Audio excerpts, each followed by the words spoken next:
Hey everyone, as we kicked off the new year, I've focused my videos on the three forces that will shape the commercial real estate investment landscape in the coming year. I started off with the job creation outlook for 2026, and as I shared last week, the second was interest rates together with debt capital availability. This week, I'll focus on the third force that will shape the commercial real estate landscape, the availability and deployment of equity capital. Now, the bulk of the commercial real estate acquisitions are driven by private investors. This group includes high net worth individuals, family offices, and private investment firms that draw capital from private sources rather than public markets. That includes most syndicators and smaller equity funds. Collectively, private investors are the most prolific commercial real estate buyers.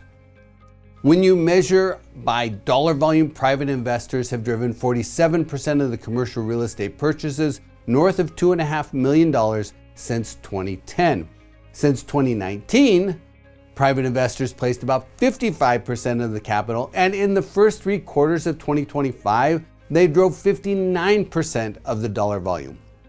In contrast, institutional capital comprises an average of 26% of the total dollar volume since 2010 and just 21% of the acquisitions in the first 3 quarters of 2025.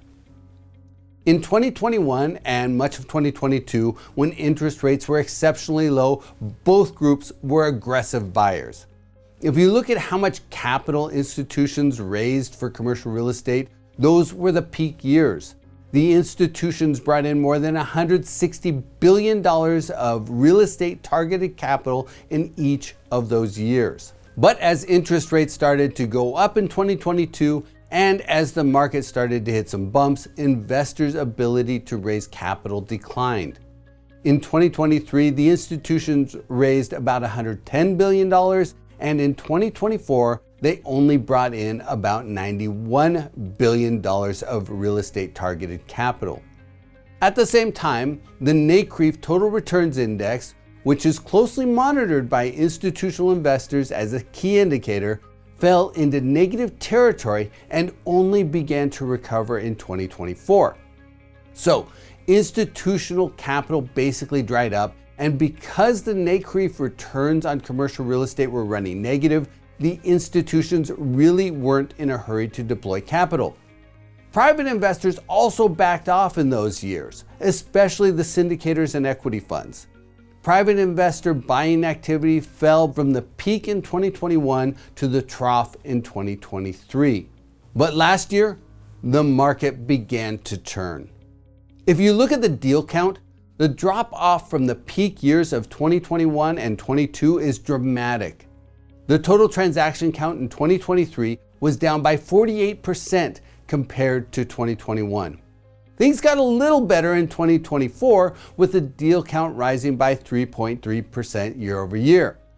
And if you look at the first 3 quarters of 2025, the most recent data available, and compare it to the first 3 quarters of 2024, the deal flow of commercial real estate properties over $2.5 million is up by 17%.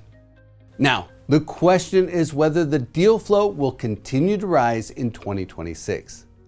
Private investors will likely be increasingly active this year.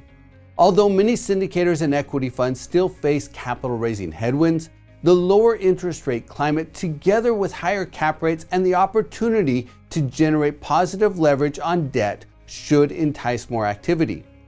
High net worth private investors and family office money will also capitalize on the positive leverage opportunities.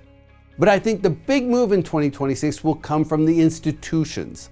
Last year, the institutions raised more than $121 billion. That's up by about 33% from their 2024 total. And with the NCRE Total Returns Index back in positive territory, more institutions will have the confidence to re-engage the market. So the third force shaping commercial real estate investment in 2026, the availability and deployment of equity capital, is looking positive. The increasing volume of capital raised by institutions, together with the positive NCRE Returns Index, in conjunction with the potential for positive leverage suggests that investment activity in commercial real estate should continue to gain momentum. But as always, there are a variety of variables, including unpredictable federal policies, geopolitical events, and the performance of financial markets that could complicate the outlook, which is why investors always need to keep their eyes on the horizon.